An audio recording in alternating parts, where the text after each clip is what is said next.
একটা হয় সুন্দর আর আরেকটা ভয়ঙ্কর সুন্দর। মেঘালয়ার ওয়েস্ট খাসি হিলস সেই ক্যাটাগরিতেই পড়ে। আপনারা যারা সত্যি অফবিট ট্রাভেল করতে চান, নতুন কিছু দেখতে চান আর অজানা নর্থ ইস্টকে চিনতে চান, তাদের জন্যই আজকের ভিডিও। তাহলে যাবেন নাকি আপনাদের ঘরের ছেলে সৌরদীপের সাথে একটা চোখ জুড়িয়ে যাওয়া, মন ভরে যাওয়া অ্যাডভেঞ্চারে?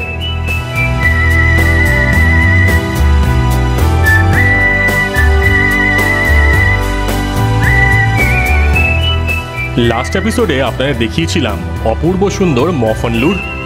সেই এপিসোডটা যদি না দেখে থাকেন নিশ্চয়ই একবার চেক করবেন। আমি গ্যারেন্টি দিচ্ছি আপনাদের ভালো লাগবে। আজ মফনলুর ছেড়ে যাওয়ার পালা আরও কিছু অফবিট জায়গার খোঁজে, আর এইসব জায়গাগুলো দেখলে আপনাদের মন ভরে যাবে, এইটুকু গ্যারেন্টি দিতে পারি। আমরা এই সকাল সকাল মানে একটু বেলার দিকেই আর কি বেরিয়ে পড়েছি মফনলুর থেকে। মফনলুর থেকে আমরা যাব হচ্ছে নংস্টেনের দিকে। নংস্টেন এখানে একটা ডিস্ট্রিক্ট। শুরু করব উইনিয়া ফলস দিয়ে, তারপর সেখানে একটা আইল্যান্ড আছে যেটা হচ্ছে এশিয়ার সেকেন্ড লার্জেস্ট রিভার আইল্যান্ড, সেটাও পারলে দেখবো। দেখে আর কিছু ভিউ পয়েন্ট আছে, আর গোটা রাস্তার উপর তো প্রচুর ভিউ পয়েন্ট, প্রচুর জিনিস আছে, সব কিছু দেখতে দেখতে যাবো। আর আজকের যাত্রা অনেক লম্বা হতে চলেছে, তাই আমরা এইসব দিকগুলো ঘুরে ট্রাই করব রাতে, মানে যতই লেট হোক চেরাপুঞ্জি ঢুকে যাওয়ার।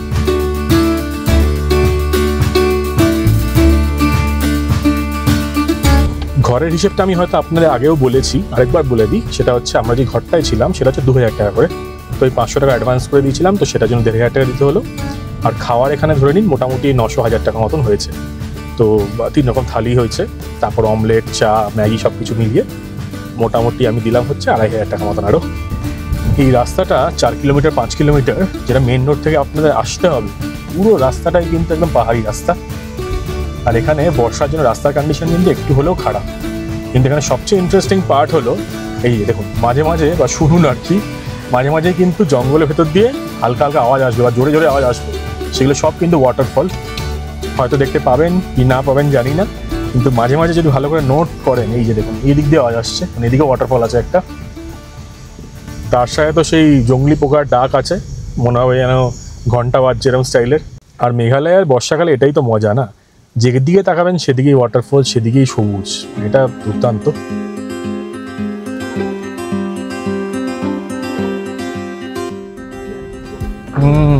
ছোট ছোট দোকান সব খালি এখন, বাজার খালি। এই সময় কোনো স্পেসিফিক টাইম আছে? সপ্তাহে একদিন।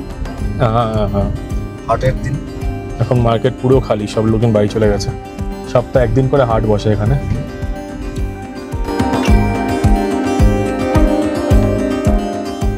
আমরা আজকে অনেক লম্বা একটা রুট কভার করতে চলেছি, যা হবে অলমোস্ট 200 কিলোমিটার।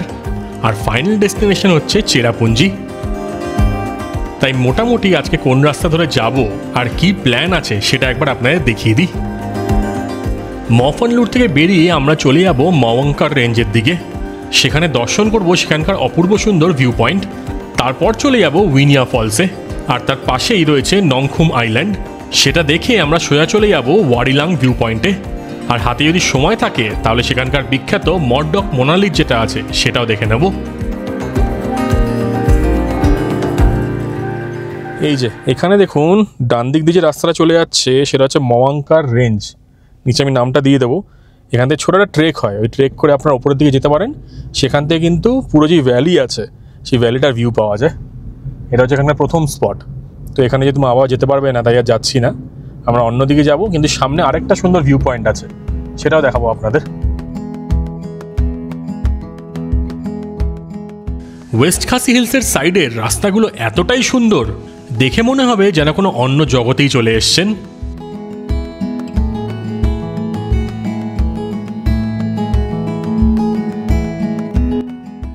আমরা এখন চলে এসেছি আজকের এই অপূর্ব সুন্দর ভিউ পয়েন্টে। এইটা হচ্ছে মাওয়াঙ্কার রেঞ্জ ভিউ পয়েন্ট। আর ওপরে যে পয়েন্টটা দেখছেন সেখান থেকে কিন্তু পুরো ভ্যালির ভিউ পাওয়া যায়। এখানে গাড়ি দাঁড় করিয়ে, প্রচুর ভিড় আজকে, আমরা এই দিকটায় উঠে যাব। 20 টাকা করে এন্ট্রি লেখা আছে। ভালো জুতো পরে আসবেন, নইলে এখান দিয়ে ওঠা কিন্তু চাপের। রাস্তা কাঁচা, কারণ এখানে বৃষ্টি হয়েছে, তো কোনো রকমে ধরে ধরে উঠি আগে। আর এখানে যারা লোকাল লোক আছে না, তারা কিন্তু সবাই ভাষা বোঝে না, তো এটা একটা মজার জিনিস, আমার তো ভালোই লাগে। তো সেই জন্য আমি জিজ্ঞেস করলাম একটা জায়গাটার নাম কি। এদিকে তাকিয়ে তাকিয়ে লোকজনকে জিজ্ঞেস করে বললো ডিস্কো ভ্যালি। বাহ, দারুণ ভিউ। এইখানে যেদিকেই তাকাবেন সেদিকেই ভিউ পয়েন্ট। তাও কিছু ডিমার্কেটেড ভিউ পয়েন্টস আছে, সেখানে কিন্তু দাঁড়াতে পারেন। ও হাঁপিয়ে গেছি অনেক উপরে। আমি এখন চলে এসেছি আজকের প্রথম ভিউ পয়েন্টে, সেটা হচ্ছে মওয়াংখ রেঞ্জ ভিউ পয়েন্ট, বা এটাকে মেঘালয়া জুকো ভ্যালি ভিউ পয়েন্টও বলা হয়ে থাকে। কারণ চারিপাশে পাহাড়গুলো দেখুন, সেই জুকো ভ্যালি যেরকম হয় না, উঁচু নিচু সবুজ পাহাড়, মনে হয় যেন কেউ হাত দিয়ে দিলাম বসিয়ে বানিয়েছে ভগবান আর কি, কেউ মানে কি ভগবান আর কি। তো সেই রকমই একটু হেঁটে ওপর দিকে আসতে হবে। এখানে একটা ভিউইং প্ল্যাটফর্ম আছে, সেখান থেকে চারিপাশে সুন্দর জায়গা দেখতে পান, অদ্ভুত এ ক্লাস জায়গা। আর ওই দিকটায় দেখুন মানে মাছ ধরার কম্পিটিশান হচ্ছে, সব লেকে বসে গেছে, ওখানে লেক আছে সেখানে কম্পিটিশান হচ্ছে। আর চারিপাশটা জাস্ট নেক্সট লেভেল, দেখার মতন।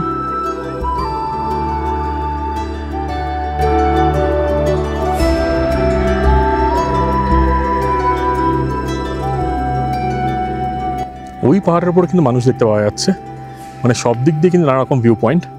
তো রাস্তা দিয়ে আপনারা যদি আগে আসেন তাহলে ওখান দিয়ে ওঠার রাস্তা আছে। এই যে দেখুন, সব জায়গায় একটা ভিউ পয়েন্ট করে দিয়েছে। আর সত্যি যদি ভালো করে দেখেন, এটা কিন্তু সত্যি জুকো ভ্যালির মতন। যদিও হিলসগুলো কন্টিনিউশন না, কিন্তু তাও কিন্তু যে ওভারঅল যে স্ট্রাকচারটা দেখুন অলমোস্ট সিমিলার, অপূর্ব। বর্ষাকালে পুরো পাহাড় সবুজ হয়ে যায়, দুর্দান্ত লাগে দেখতে।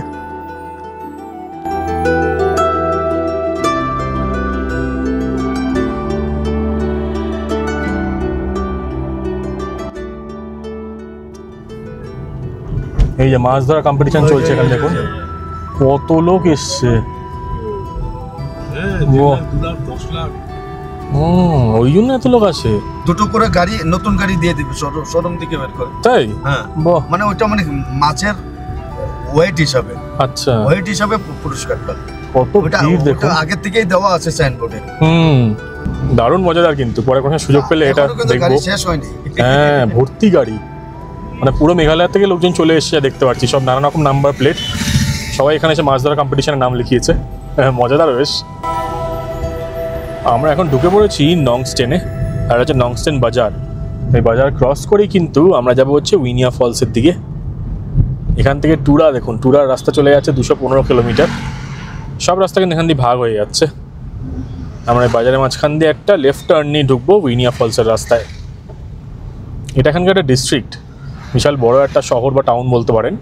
সব কিছু এখানে পাওয়া যায়। এই যে নিউ নংস্টেন লেখা আছে, ওই পার্টটাকে নিউ নংস্টেন বলে। এটা মনে হচ্ছে পুরনো পার্ট বা পুরনো এরিয়াটা। উইনিয়া ফলসের দূরত্ব এখান থেকে 12 কিলোমিটার মতন। কিন্তু এখানে রাস্তার ডাইভারশন নিতে হচ্ছে, কারণ এখানে ব্রিজ হচ্ছে। খিনসি যে নদী আছে, সেই নদীর উপর দিয়ে ব্রিজ ছিল, সেটা এখন মনে হয় নতুন করে বানাচ্ছে, বা সেটা হয়তো ভালো করে করছে, কিছু একটা করছে। দেখুন পুরো জায়গাটা সেই জন্য কিন্তু ব্লক হয়ে গেছে, এবং গাড়ি সব অন্য দিক দিয়ে আছে ডাইভারশন নিয়ে।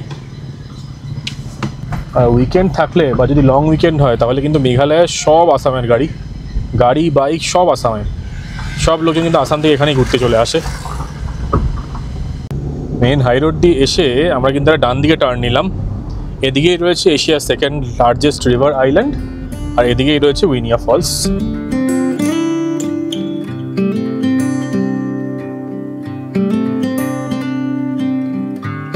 আকাশে হালকা হালকা মেঘ করে এসছে, এখন রোদটা কমে গেছে, ওয়েদারটাও ঠান্ডা ঠান্ডা হয়ে গেছে। উইনিয়া ফলস আর আইল্যান্ডের রাস্তাটাও কিন্তু খুব সুন্দর। এতক্ষণ যেন খারাপ রাস্তা ছিল, তো মেইন হাই রোডে উঠলাম, রাস্তা ভালো ছিল। এই রাস্তাটা মোটামুটি ভালো, কিন্তু সরু রাস্তা এই যা, কিন্তু সিনারি একদম টপ ক্লাস।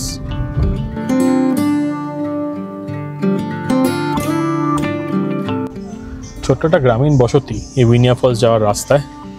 এখন কিন্তু সব টুরিস্ট স্পটের পাশে কিন্তু দেখতে পারবেন আপনারা, কিছু কিছু মানুষ থাকেন এখানে, গ্রামের মানুষ। আর এই দিক দিয়ে রাস্তা চলে যাচ্ছে হচ্ছে আইল্যান্ডের দিকে, যেটা হচ্ছে সেকেন্ড লার্জেস্ট রিভার আইল্যান্ড। আর আমরা যাবো হচ্ছে ডান দিক দিয়ে এখানে উইনিয়া ফলসের সাইডে। এতক্ষণ বুঝতে পারিনি, কিন্তু একটু পরে গিয়ে বুঝতে পারবো যে আজকে আমার লাকটা খারাপই ছিল।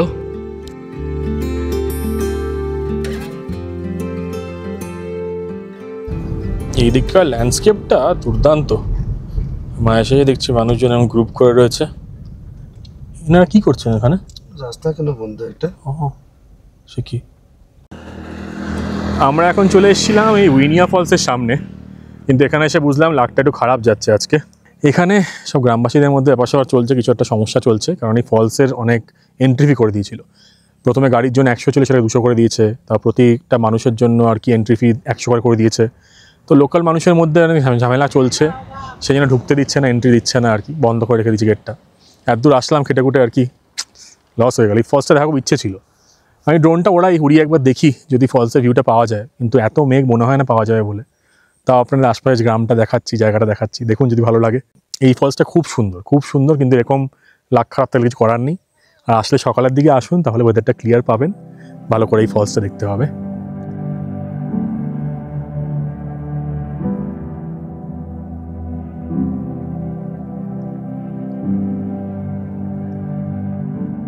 উইনিয়া ফলস আমার বাকেট লিস্টে অনেক কাল ধরে ছিল, আর যখন প্ল্যান করেছিলাম অফবিট মেঘালয়া করব আর ওয়েস্ট খাসি হিলসে যাব, তখনই ডিসাইড করে নিয়েছিলাম উইনিয়া ফলস দেখব এবং আপনাদেরও দেখাবো।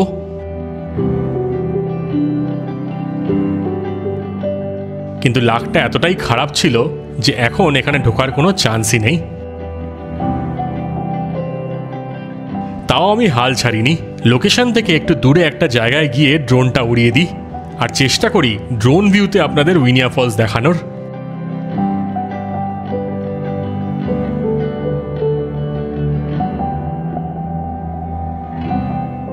চারিপাশটা খুঁজে বেড়াই, নদী ধরে ধরে একবার এদিকে যাই, ওইদিকে যাই, রাস্তা ধরে যাই, সব দিকে ট্রাই করি। অলমোস্ট আধ ঘন্টা 40 মিনিট ড্রোন ওড়াই, কিন্তু উইনিয়া ফলসের দেখা পাইনি।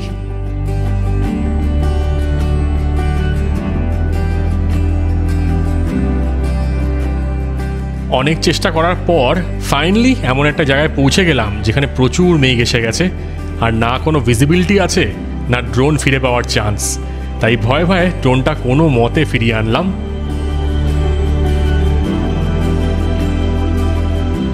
আমার তো লাকটা খারাপ ছিল, কিন্তু আপনারা যদি এইদিকে যান, উইনিয়া ফলস কিন্তু নিশ্চয়ই দেখে আসবেন।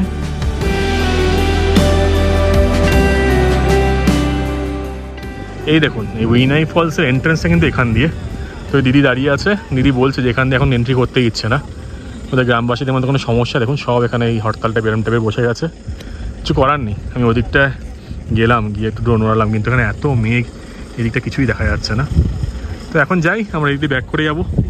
প্রচুর ট্যুরিস্ট এসছে, কিন্তু সবাই ফিরে যাচ্ছে, সবাই এটা দেখতে এসছে, কিন্তু সবাই ফিরে যাচ্ছে। লাকটা খারাপ, কী করা যাবে আর।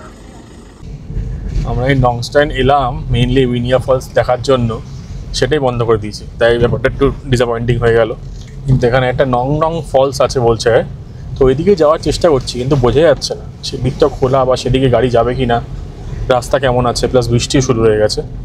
কারণ এখন ঘুরতে ঘুরতে অলমোস্ট 12টা হয়ে গেছে। অনেক ট্রাই করলাম, কিন্তু এত মেঘ ওদিকটায়, ভাই এত মেঘ ওদিকটায়, তো সেই জন্য ড্রোনটাও নিয়ে যেতে পারলাম না, ড্রোন জিরো ভিজিবিলিটি হয়ে গেছে।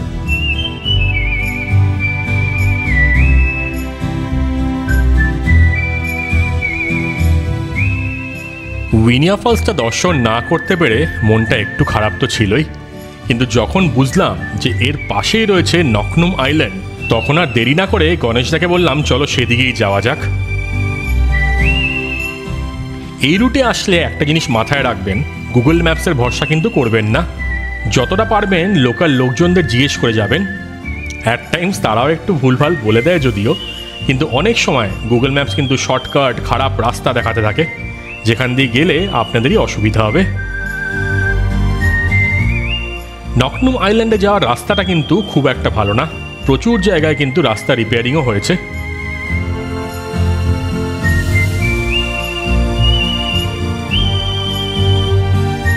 এই দেখুন, এই এশিয়ার সেকেন্ড হাইয়েস্ট রিভার আইল্যান্ডে ঢুকছি, বা সেকেন্ড লার্জেস্ট। এখানে এন্ট্রি হচ্ছে 100 টাকা করে।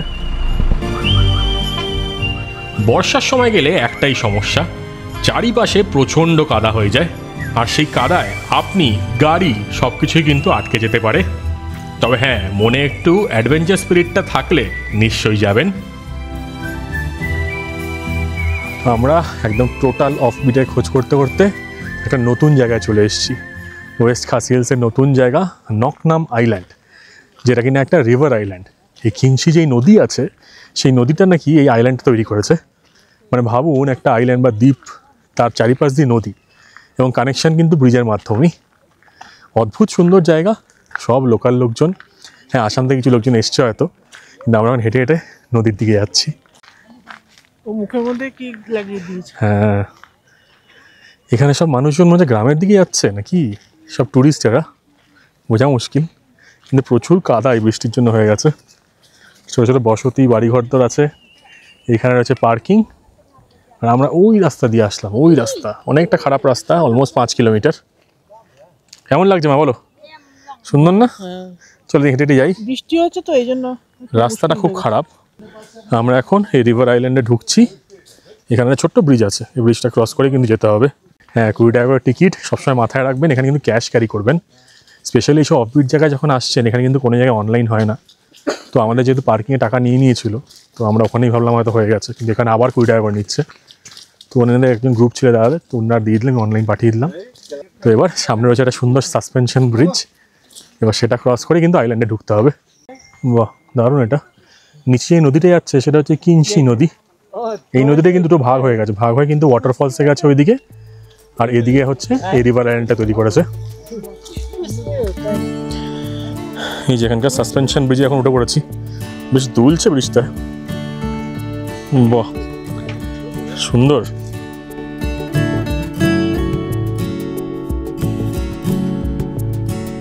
মা কেমন লাগছে? ব্রিজটা দুলছে বলো? হ্যাঁ, খুব সুন্দর। না না না, এইখানে কিন্তু এই নদীর পাশ দিয়ে এই ব্রিজটা যে বানিয়েছে, ব্রিজের সাইডগুলো পুরো খোলা, এরকম টাইপের। হেভি অ্যাডভেঞ্চার হচ্ছে, দারুণ লাগছে। মেঘালয় এই সময় আসা এই কারণেই, একদম অফবিট মেঘালয়, একদম পুরো বর্ষায় মেঘালয় কীরকম লাগে। মা বাবাকেও দেখাচ্ছি এবার। প্রচণ্ড অ্যাডভেঞ্চার করছি না, কিন্তু স্টিল ওই কাঁপছে, আবার স্টিল হচ্ছে, খুব মজা। দারুণ সুন্দর জায়গা, ছোটো ছোটো বসতি রয়েছে, হেভি লাগছে। এই যে তলায় যে বিচটা দেখতে পাচ্ছেন, এটা হচ্ছে নংখাম বিচ। তো এই বিচেও কিন্তু আপনারা যেতে পারেন। ওখানে কিন্তু ছোটো ছোটো চায়ের দোকান আছে, ছোট টপরি টাইপের আছে আর কি। আর এটা হচ্ছে কিংসি নদী, অপূর্ব সুন্দর। নৌকো আছে, হ্যাঁ, নৌকো চলে, নৌকো চলে। এবার নৌকো করে কিন্তু এদিকে জায়গা আছে, এখানে একটা ওয়াটারফল আছে, ওয়াটারফলও যাওয়া যায়। কিন্তু এই সিজনে আসলে নৌকাগুলো চলে না, তো তাই জন্য ওয়াটারফলটা যেতে পারবেন না, এটাই একটা প্রবলেম। চারিপাশটা আপনার দেখাই, খুব সুন্দর জায়গা, খুবই সুন্দর। নকনম আইল্যান্ড ভারত বা এশিয়ার সেকেন্ড লার্জেস্ট রিভার আইল্যান্ড, ব্রহ্মপুত্রার মাজুলির পরেই। এই পুরো দ্বীপেই রয়েছে আনটাচ নেচার, বিস্তীর্ণ সবুজ ঘাসের মাঠ, নীল নদীর জল, ছোট ছোট টিলা আর অপূর্ব ল্যান্ডস্কেপ। যদি মেঘালয়ে গিয়ে সত্যিই কোনো অফবিট জায়গায় যেতে চান, তাহলে কিন্তু নকনম আইল্যান্ড নিশ্চয়ই আসবেন। আমি আর মা তাহলে ফাইনালি অ্যাডভেঞ্চার করেই গেলাম হালকার ওপর দিয়েই। এই river island, second largest river island in Asia, আমি এখন ব্যাক করে যাচ্ছি। কিন্তু জায়গাটা দারুণ সুন্দর, দারুণ সুন্দর। বৃষ্টির জন্য মানে বেলার দিয়ে কিছু প্ল্যান করা যাবে না, সকালে সব প্ল্যান করতে হবে।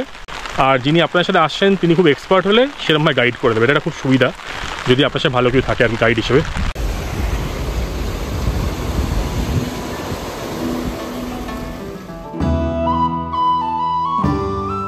এই অপূর্ব সুন্দর আইল্যান্ড দেখার পর এবার যাওয়ার পালা নেক্সট ডেস্টিনেশনের দিকে।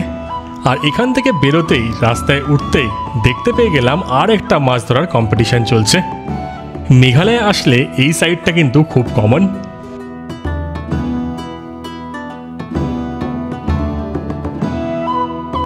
আমরা এখন যাচ্ছি ওয়ারিলাং ভিউ পয়েন্টের দিকে।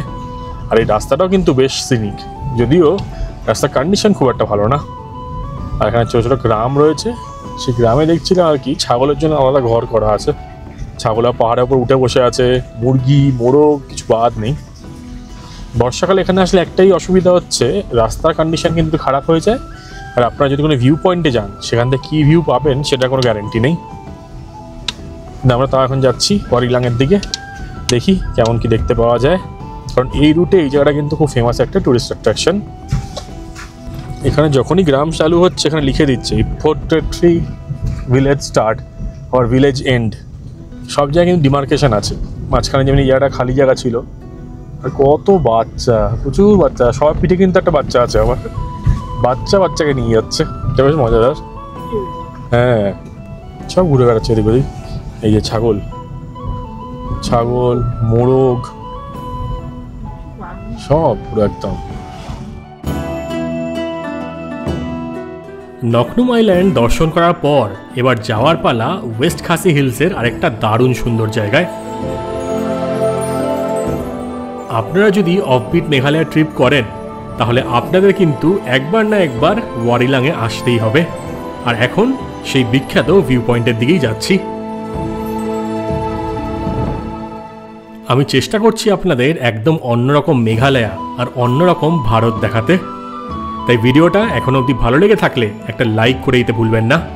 কমেন্ট করে কিন্তু নিশ্চয়ই জানাবেন যে কেমন লাগছে আর কি কি দেখতে চান। আর আমাকে সাপোর্ট করার জন্য আমার চ্যানেল সৌরদীপ অ্যাডভেঞ্চার্সকে সাবস্ক্রাইবও করে দেবেন।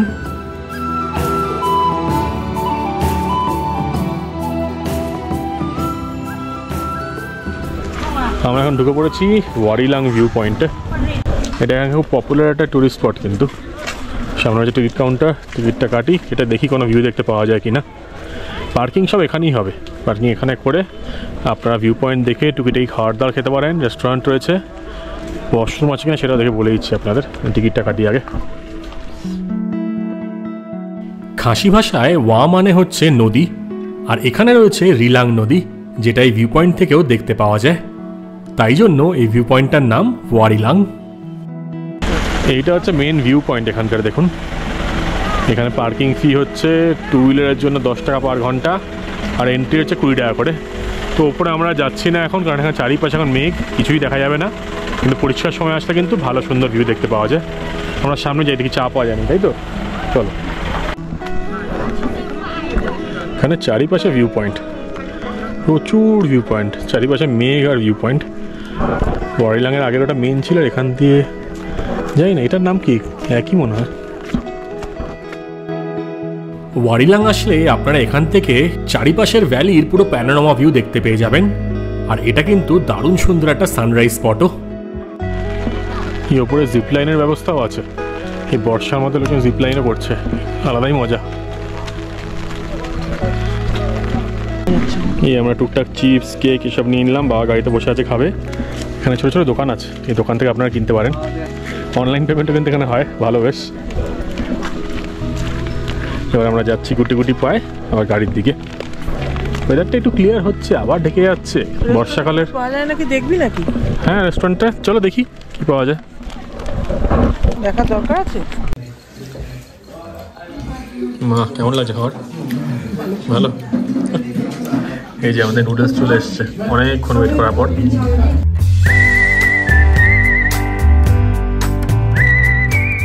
প্রচণ্ড খিদে পেয়েছিল বলে ওখানকার রেস্টুরেন্টে টুকটাক খাওয়া দাওয়া করছিলাম।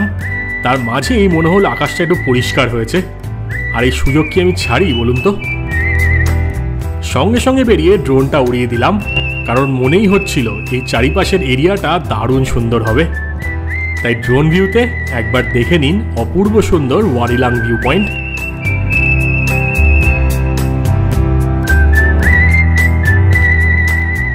আর জায়গাটা কেমন লাগলো সেটা কিন্তু কমেন্ট করে জানাতে একদম ভুলবেন না। আপনাদের ফিডব্যাক পেলে আমার খাটনিটাও সার্থক।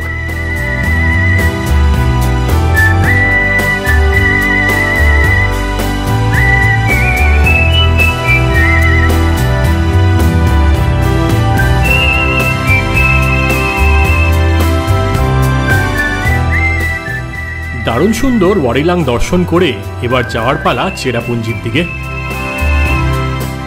ওয়ারিলাং থেকে অলমোস্ট 100 কিলোমিটার যেতে হবে আমাদের, আর বিকেল বিকেলও হয়ে এসছে। তাই অবস্থা থেকে বুঝতেই পারছিলাম চেরাপুঞ্জি ঢুকতে অনেক রাত হয়ে যাবে। ওয়েস্ট খাসি হিলস আমার দুর্দান্ত লাগলো। মেনলি এখানকার সিনারি, অফবিট জায়গা, মানুষজন, তাদের কালচার আর ফাঁকা ফাঁকা টুরিস্ট স্পট, এইগুলোর জন্য।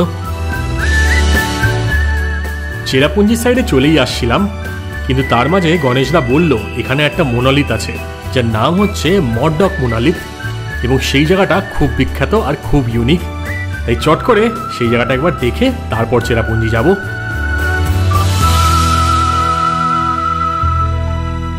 আমরা এখন আজকে আমাদের ফাইনাল যে স্পট সেখানে পৌঁছে গেছি। জায়গাটা কেমন লাগছে বলুন তো? এখন বিকেল অলমোস্ট সন্ধে হব করছে, আর আমরা এখন নেমে পড়ছি, তাই তো? আমি আর মা আমরা এখানে নেমেছি একটাই কারণে, কারণ এখানে রয়েছে সেই বিখ্যাত মকরডক মোনোলিথস। আমি হয়তো প্রোনাউন্সিয়েশনে ঠিকঠাক করছি না, তাহলে আমি নামটা দিয়ে দেবো, কিন্তু এটা গোটা মেঘালয়ার খুব ফেমাস একটা জায়গা। মোনোলিথের ব্যাপারে আপনাদের বলছি আমি, কিন্তু এই যে জায়গাটা সামনে আছে এটাকে বলা হয় হচ্ছে স্টোনহেঞ্জ অফ মেঘালয়া। তো আপনারা অনেকেই হয়তো স্টোনহেঞ্জের সম্বন্ধে জানেন, আমি ছবিও দিয়ে দেবো একটা। তো এই স্ট্রাকচারটা অলমোস্ট সিমিলার টাইপের। এবার আপনারা অনেকেই ভাববেন যে মোনোলিথ জিনিসটা কী। মোনোলিথ আসলে বড় বড় এরকম পাথরের স্ট্রাকচার বা পাথর যেগুলো বসিয়ে রাখা হতো এখানে। তো যেখানে আপনি দেখতে পাবেন প্রচুর মোনোলিথ রয়েছে, সেটার মানে হচ্ছে এখানে কোনো রিলিজিয়াস অ্যাক্টিভিটি হতো। এখানে যে এই যে খাসি ট্রাইবসরা ছিল আর কি, তাদের অ্যানসেস্টারদের এখানে কবর দেওয়া হয়েছে, বা এখানে তাদের আর কি সমাধি রয়েছে। কোনো বড় গ্যাদারিং বলুন, কনফারেন্স বলুন, সব কিছু নাকি এখানে হতো। তো সেই জন্য মানে গ্রামের একটা সেন্টার পয়েন্ট বা একটা খুব ইম্পর্টেন্ট পয়েন্ট যেটা হয় না, সেগুলো কিন্তু এই মোনোলিথ দিয়ে ডিনোট করা হয়। আর বলা হয় যে গ্রামে যে বেশি পাওয়ারফুল, যে বেশি বয়স্ক, যে বেশি ফেমাস, তার মোনোলিথ তত বড় হবে। আকাশের কালারটা জাস্ট নেক্সট লেভেল হয়ে গেছে, এখন দেখার মতন। বিকেল সন্ধ্যেবেলায় এখানে এখনও লোকজন রয়েছে, কারণ আজকে লং উইকেন্ড এবং প্রচুর লোকের ভিড়। এখানে কোনো এন্ট্রি ফি নেই, কিছুই নেই, তাই চলে আসতে পারেন। এই মওয়াকিং গ্রামের অবস্থান বা মখাওয়াট এই জায়গাটাকে বলে। ওখানে বাচ্চা ছেলেপিলে ওইদিকে পাথরে উঠে গেছে, চারিপাশে পাথর, হালকা হালকা মেঘ ঢুকছে, যখন তখন বৃষ্টি নামতে পারে। তাই চলো মা, আমরা চট করে দেখে এগোই। আমরা কিন্তু এখান থেকে চেরাপুঞ্জি যাব, মানে মোটামুটি ধরে রাখুন আরও 90 কিলোমিটার মতন। তো এখনই 5:30 বাজে, পৌঁছাতে পৌঁছাতে ধরে রাখুন 9টা 9:30 তো বেজেই যাবে। অনেকটা রাস্তা, 10টা বেজে যাবে। এগুলো কী বলতো, ধরো এখানে কেউ বসতো, বা এখানে কারো সমাধি রয়েছে, বা এখানে কোনো রিলিজিয়াস অ্যাক্টিভিটি হতো কিছু। এখানে ধরো যে গ্রামের মিটিং হয় না, সে গ্রামের মিটিং হতো, সব কিছুই হতে পারে। তো এই জন্য কিন্তু মোনোলিথটা তৈরি করা হয়। চারিপাশে মোনোলিথ, দেখেছো কিরমভাবে বানানো? এগুলো কিন্তু অনেক হাজার বছর আগেকার, হয়তো অনেক পুরনো এগুলো হতে পারে।